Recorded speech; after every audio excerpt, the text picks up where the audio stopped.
Hi everyone, it's Raina. So this video is for those people who have their sun or moon in Aries and are involved with a person who has either their sun or moon in Aries as well. I decided to include the moon because I think there can be enough similarities where this would work. So I have put down some possible qualities that the relationship will share. Before I get into that, I just want to talk about what Aries represents. Aries is a cardinal fire sign, so people who are born under the sign of Aries tend to be very dynamic individuals. They are self-starters, which means that they know what they want and they go after it. They're not just kind of waiting for somebody to give them permission to going after things in life. They're ambitious. They take action. That's what cardinal energy does. And the four cardinal signs are Aries, its opposite sign Libra, Cancer, and its opposite sign Capricorn. And so even though each of those signs represents each of the four elements, they have that in common. And so in a relationship with a fellow Aries person, and again, I'm including the moon as well because it can share some of those qualities in the form of not only expressing it through personality, like through the moods of the person, but also even desire. Both people will share dynamic qualities. They tend to be go-getters. Being cardinal signs, they tend to be active versus passive.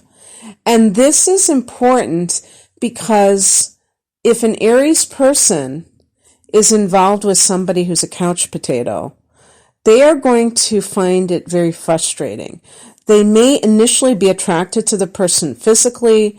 They may be attracted to their personality. But if they notice that the other party is very passive and they don't like to do things, that's going to create a rift in the relationship at some point. And you will see this in relationships in general. It doesn't have to be Aries, but you will see this. So this type of person is going to have a fellow adventurer on hand. And so that means that they're going to have a common way of approaching life. And that's always a good thing because that will make them compatible on some level. And so they may have similar energy levels. Aries tend to run very high. And for some people, that can be kind of too much. But if the other person has a prominent Aries, either sun or moon, then they may feel like they can keep up with the Aries person. The relationship will be fun and dramatic. They're both fire signs, so there's never a dull moment. And again, this is a quality that is very important. All fire signs like to have fun. They don't want to be with somebody who's a wet blanket, who's too serious, who kind of goes through life always working or always like with, kind of a scowl on their face.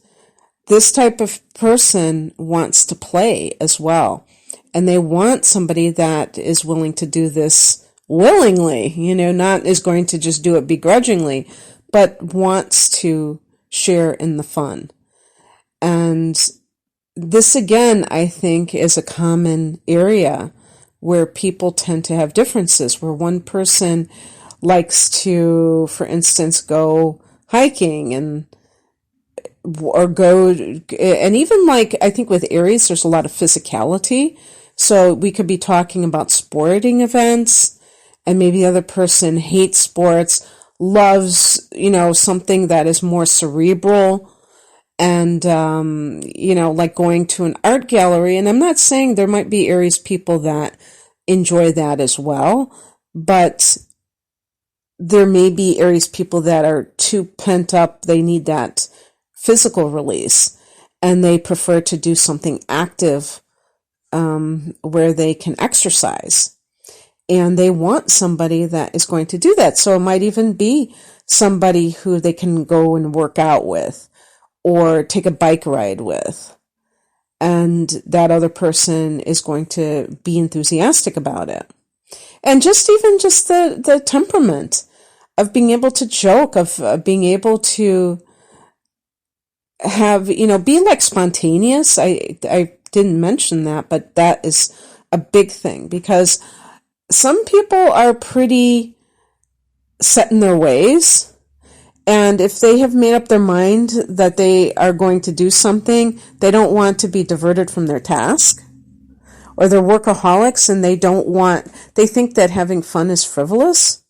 So just keep this in mind, because when you're looking for somebody, these kinds of things are often not even thought about, but they are very important. Now, I'm assuming that most people will be tuning in if they happen to have a partner that they share this with. So you would have already met the person, and you can just know if this is true about the two of you. And then I put hot sexually, because Aries to me is one of the most sensual signs. And an Aries person can be highly sexed. And again, compatibility issues. If the other person is not so much, then that can create quite a gap, and that may not be all that pleasant, because the Aries person will really want to get what they want. Now, in this relationship, they are going to be equally matched in that area. Now, what can be some of the things that create a bit of friction? I didn't put this as like pros and cons, but I realized it came out that way. So one of the things I put is competitive. Aries is going to be competitive. So, if Aries plays a game, they want to win. So let's say that you are having a good time and you're doing something for fun that involves, winning and losing. Whether it's a game of softball or a game of chess, even if it's not a physical type of a game. The Aries person, if you have two Aries people, they may be sore losers, they may really want to win. The person who doesn't win may act like a baby. When it comes to careers, one person may not be doing as well as the other, and they may compare themselves. And who knows, perhaps they even treat the other person not so well because they are envious that this person is doing better than they are.